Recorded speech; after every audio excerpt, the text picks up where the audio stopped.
हरे कृष्ण। ओशो ने ध्यान योग पर बोलते हुए कहा है कि मनुष्य चार तरह के हो सकते हैं। एक वो मनुष्य होंगे जो ज्ञानी होंगे और सक्रिय होंगे। दूसरे बोले दूसरा छोर इसका जो अज्ञानी होंगे और निष्क्रिय होंगे। और बीच में दो तरह के आदमी होंगे। बोले कौन से? तो बोले एक वो जो ज्ञानी होंगे पर निष्क्रिय होंगे, एक वो जो अज्ञानी होंगे तो सक्रिय होंगे। तो दुनिया में जितना भी उपद्रव है, जितनी भी आपाधापी है, जितने भी घटनाएं घट रही हैं, उनमें सबसे बड़ा योगदान किन लोगों का है? जो अज्ञानी है और सक्रिय है।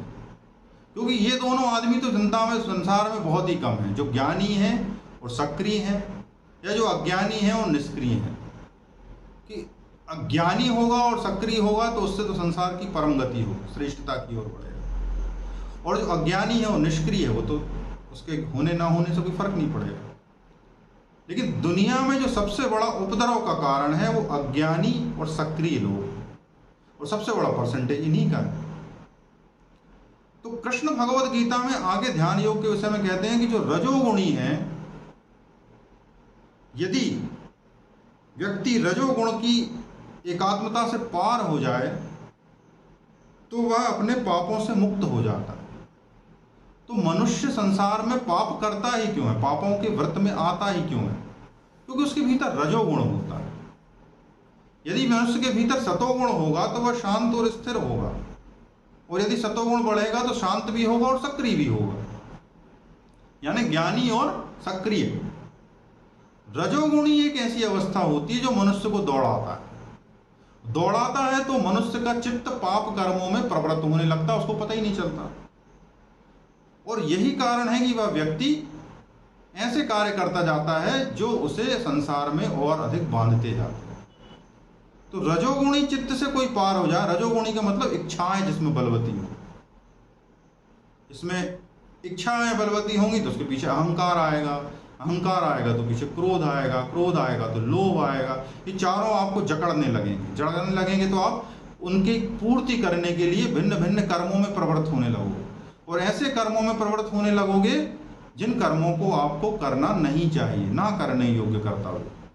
और ऐसे कार्य जब मनुष्य करता जाता है तो उसके जीवन में पाप की वृत्ति बढ़ती जाती है। तो इसको समझाने के लिए भगवान कहते हैं श्लोक क्रमांक 27 में, प्रशांत मनसम ही एनम योगिनम सुखम उत्तमम उपैति शांत रजसम ब्रह्मभूतम अकल्पमशम।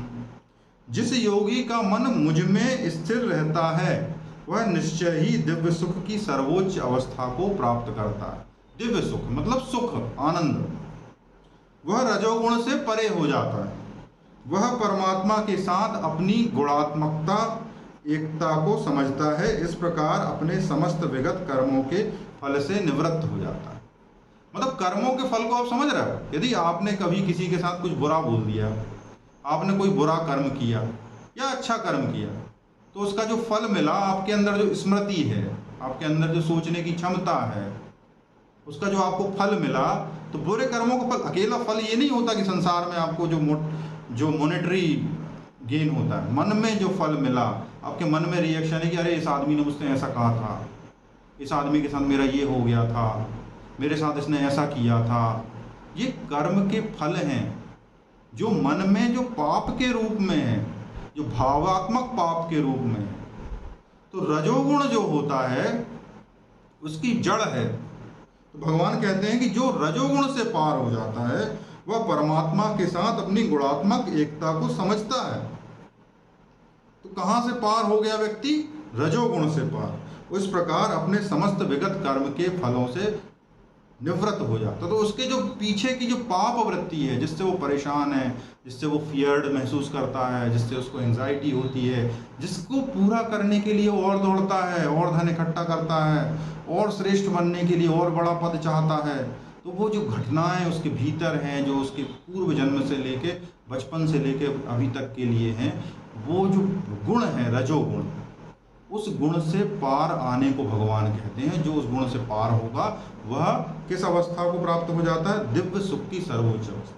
तो सोचिए, इसमें लिखा है कि दिव्य सुख की सर्वोच्च अवस्था, मतलब ऐसा कोई सुख है दिव्य सुख, उसकी सर्वोच्च अवस्था को वो पार कर जाता है।